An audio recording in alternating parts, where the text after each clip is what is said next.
It took me 12 hours of riding through 300 miles of snow and sleet to finally admit that I needed some heated gear. For me, it was my skinny, cold fingers and frozen, friggin' freckly face, but there are plenty of ways to be miserable on a cold ride. So, I'm gonna show you 6 solutions to up your riding temperature and morale this winter season.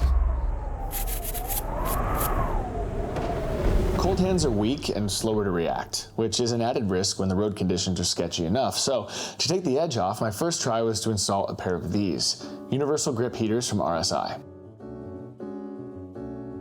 With the adhesive backing, they stick to your throttle body and your handlebar under the grip. It helps to secure them with a little bit of E-tape. Some of the more premium models add a little more juice on the clutch side to make up for the direct contact with a cold handlebar.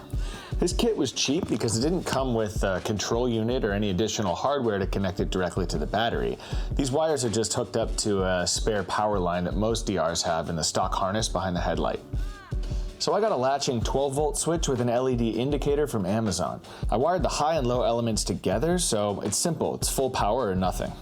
These never really get hot enough for me to want to turn them down at all when I'm wearing my winter gloves, so that's why I kept it simple.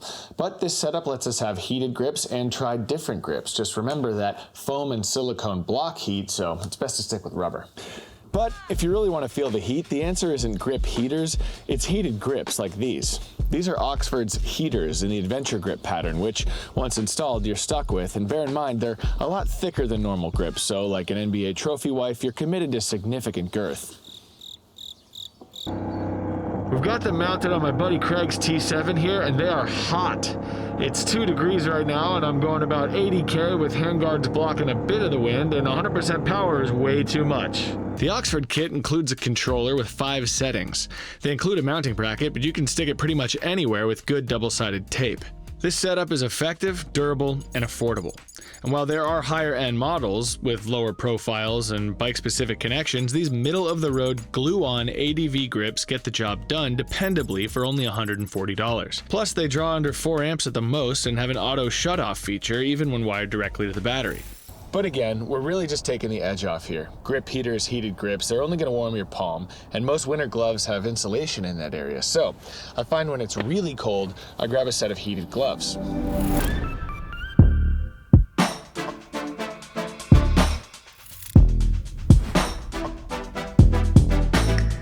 The HD3 Evo from 5 is a fully synthetic build, which makes it more affordable and subsequently animal-friendly. So, you can brag about how your gloves are vegan while you're waiting in line for the red light. I keep thinking these are ski gloves. I really feel like ski gloves.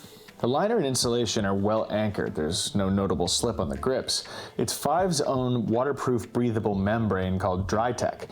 Let's not tell Ryan about that. And unfortunately, I blew all my money on luggage this year, so I'm not going to be able to afford to buy these and destroy them in a waterproof test. It's just going to be the heat that's on trial here today. There's Eco, Regular, and Boost mode. Each of these sends 45, 50, or 60 degrees Celsius to your hands for 2 to 6 hours.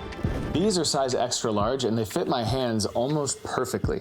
They're a little bit big and I have pretty long fingers, so I suspect that most people who ride an extra large glove might have a little bit of that reservoir tip action going on, so be sure to size down. There are plenty of heated gloves on the market with more protection, more features, more articulation, but these made the cut today because of the dual control feature. One glove controls both, so we can keep our hand on the throttle. 2 to 6 hours of heat in the batteries, depending on your temperature setting, and we also have the option to hardwire these. There's a 12-volt connection kit available using an additional connector in the battery pocket. This also lets you plug the battery in without disconnecting or removing it from the glove. So, we've made sure our hands can safely work the controls, but that doesn't really mean shit if we can't see. I carry a tube of anti-fog spray on me at all times, but if I'm ever lucky enough to really heat up when it's this cold outside, it's gonna get misty in here. The solution is purpose-built. Jesus. The 509 R3L is a dual sport helmet. This time dual sport means moto and ATV or snowmobiles. It's DOT and ECE rated with 4 latching vents, so it's fully functional as a moto lid year-round. Pretend you're in Avatar and connect your ponytail to your beast and power on the heated dual-pane electric shield. That and the removable breath box and chin curtain keep your field of view from shrinking when you start steaming. The breath box is basically an internal barrier that deflects your breath downward and away from your shield so you don't have to breathe like this when you're at a red light. At $420, it's reasonably priced, but it's heavy. 1,660 grams, that's almost 3.5 pounds, so start training.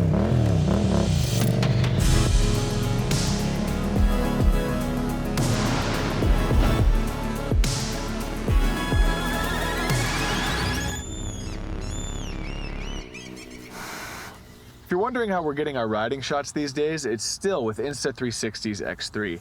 The new mounting system, which we affectionately call the unicorn, is so stable, it lets me record lines like this while riding through shit like this. I like to mount it to the bars and keep it rolling as a dash cam for safety, and also so I can prove it's not my fault when I bring home busted bikes, but so far that's only backfired. The X3 keeps our kit simple, so I can shoot everywhere all at once, and Edwin just has to point it in post. We're so happy to have them as a sponsor for this video, so thank you Insta360 for keeping us rolling in more ways than one. However, I'm still really cold. It's my toes this time. Luckily I got these things, and no one can even see them when I'm wearing them. Heated insoles don't get up and around the toe like these do. And these aren't thicker than a normal winter sock. I can even squeeze a thin sock underneath if I want to keep them less nasty on a multi-day ride. Got it? No. You got it? Wait. Hurry. The battery bump is high enough to clear tall boots, and each one is controlled with this tiny remote. LEDs indicate the heat level. They last for about 2.5 hours on full blast, and they're really comfortable. It's a more versatile option than a heated boot, even though you can feel the wires with your toes, but I can feel my toes. Now that we've taken care of our natural heat loss areas, our hands, feet, and head, if we're still shaking in the saddle, we can power up our body heat at the source, that being our core. Side note, The Core was actually an incredible film about the apocalypse. This is the sun. This is the earth. So it's fitting that our dual power heated vest is made by a company called Mobile Warming. An insensitive pun for sure, but for sensitive riders, the fleece liner and water repellent exterior keeps you comfortable even when the power is on or off. This vest is here today for two reasons. First, it's not just a fleece liner stuffed with wires like so many in its class. It's actually a decent garment with or without the battery pack. You're not gonna look cool though. I mean, it's a vest, but you're not gonna be noticed for it, which is really all you can ask for when you're walking around town in riding gear. And second, it has a massive battery. The power pack even has a little flashlight on it and a USB port for charging devices if you need it. Plus, there's an included 12-volt kit with an inline fuse if you want to bypass the battery and wire directly to your bike.